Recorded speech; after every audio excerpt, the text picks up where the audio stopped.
Okay, right here, welcome to my channel. If you are new to this channel, I'm going to ask you to please subscribe and give me a thumbnail. Okay, now what we want to talk about today is for farmers who are looking for how to reduce their cost on on feeding their plants. That is what we're going to be doing here today, and I'm going to be teaching you how you can use your fish pond water to water your plants. I'm going to teach you how you can use your fish pond water to water your plants.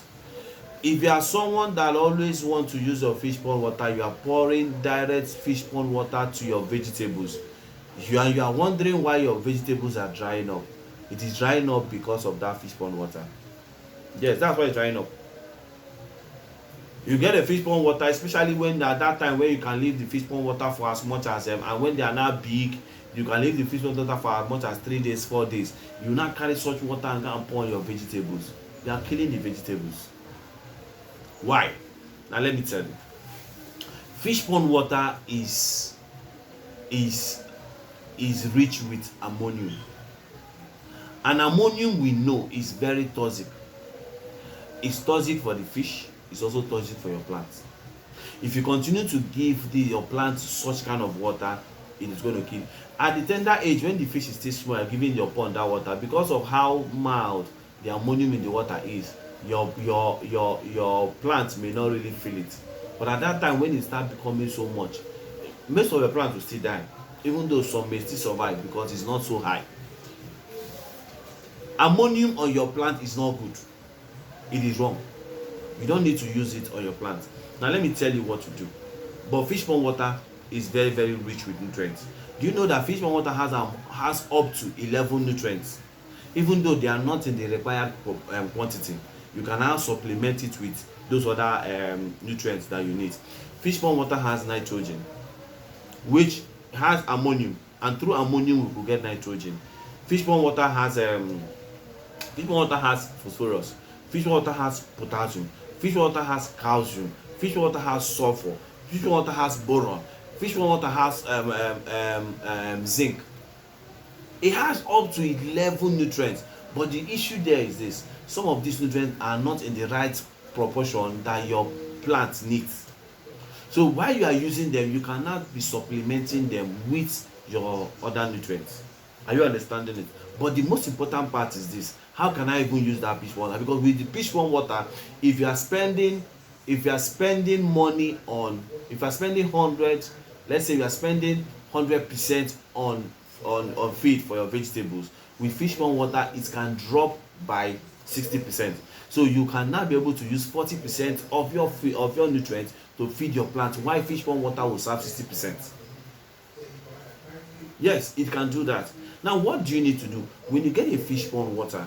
Instead of sending it direct to your vegetables, provide a reservoir where you convert it to nitrogen, where you're able to convert that ammonium to nitrogen. Then you can now give it to your plants. And how do we do that? We do that by introducing what we call a biofilter. When you introduce a biofilter is a biological filter. Biological filter means that you are introducing living things to filter the water. That's what it means. You are introducing living things to filter the water. And what are those living things? We introduce what we call nitrosomonas and nitrobacter. With nitrosomonas and nitrobacter, you could convert ammonium to nitrates. And nitrosomonas convert it to nitrites, while nitrobacter convert nitrates to nitrates. And nitrate is nitrogen oxide. So with that, you'll be able to get nitrogen to be able to feed your plant. And that is not toxic for your plant. That is very, very cool for your plant. So if you introduce a biofilter, you can be able to take care of your plants with that water. And how do you introduce a biofilter? Biofilter can be produced using these following tools. You could get a reservoir, maybe a tank, maybe a butter, or maybe a bowel, whichever one. You could get granite. Granite is going to provide a dwelling place for those bacteria, those beneficial bacteria.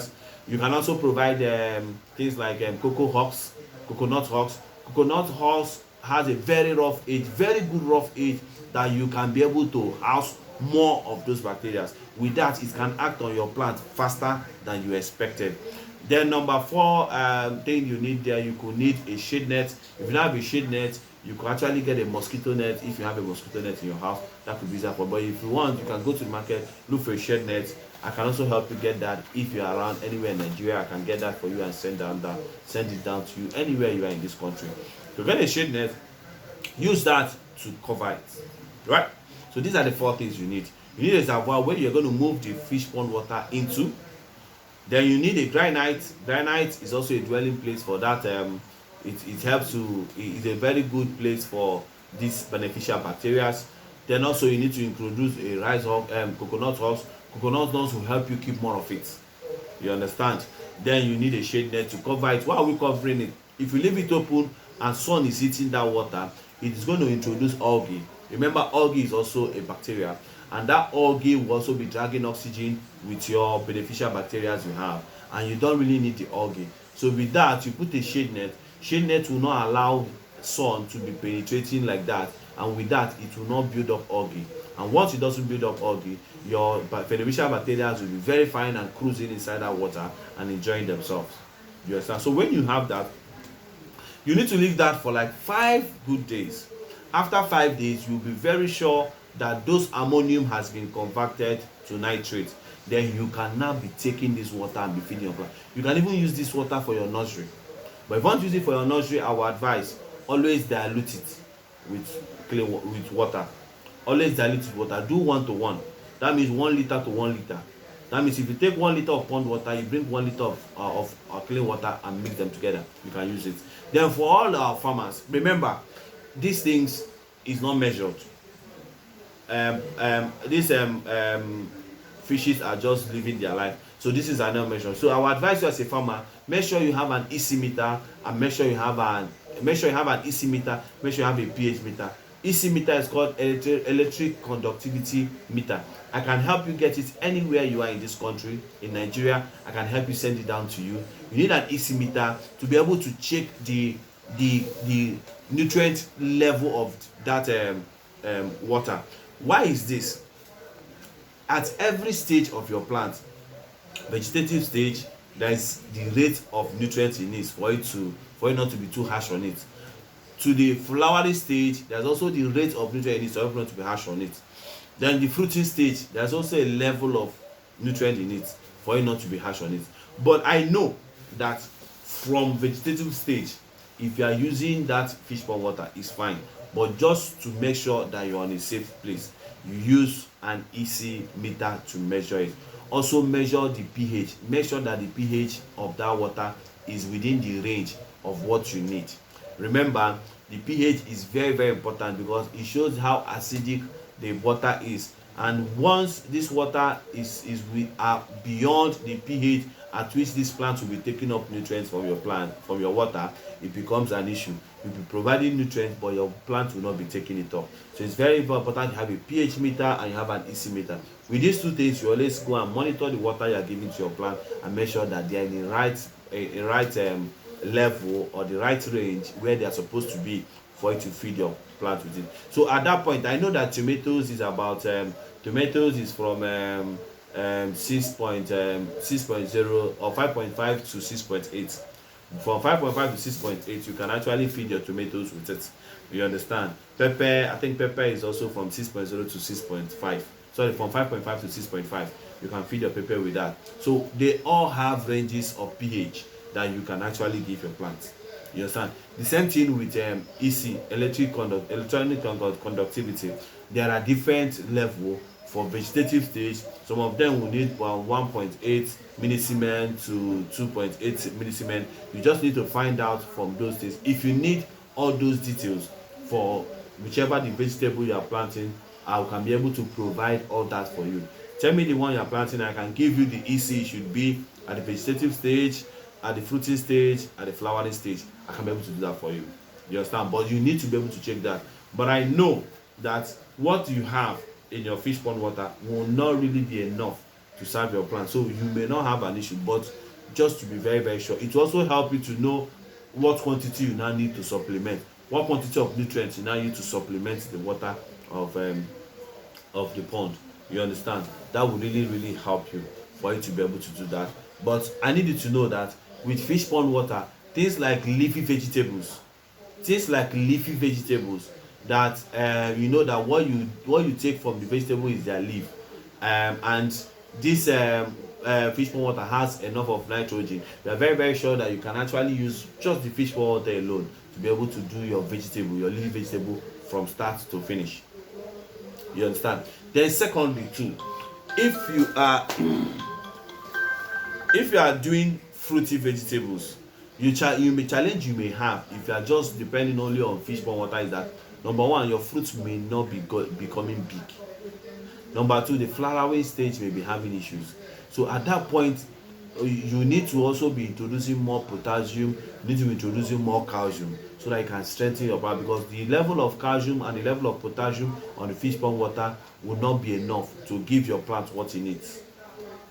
Do you understand that? So for fruity vegetables, you need to consider that. Then for rooty vegetables, you need to support it more with phosphorus.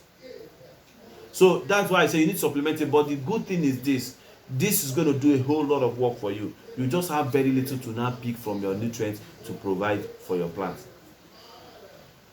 It just needs very little for you to be able to provide for your plant. So it is very important that you understand that, and you can as well use that to be able to help your plant. So if you need a proper details, if you need a proper, let's say you tell me what plant you are farming, and I can be able to help design your own program for you. But, and I tell everyone, you mustn't be into fish pond business for you to be getting fish pond water. For me, I've made a construction of a very small pond. Very small pond. Just a pond that can take like 20 fishes.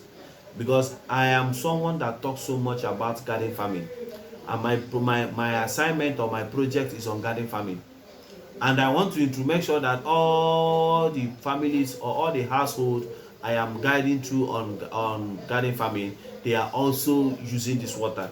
So you can just go and provide a small pond that can take like 10 fishes. You know what you want from that 10 fishes. You need the water from that 10 fishes for you to be able to be feeding your plants. Do you understand that? So you get that, and you just give it food, it eats too. At the end of the day, it becomes meat for you. You use the water as your nutrients. So that is just what we do. So don't wait until you go and start looking for fish farmers so that they can give you water. No, provide a very small pond. Use a tarpaulin, make a small pond. You can do a small pond that can just take 10 fishes. You can do a small pond that can just take 20 fishes. You can do a small pond that can just take 50 fishes, depending on the capacity of your farm. You can go ahead and do that. So guys, it is a very interesting thing.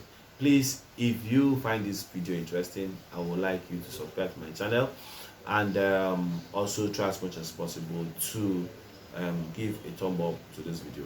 We're going to be doing more of this, and you continue to like. Thank you so much, and see you in my next video. Bye.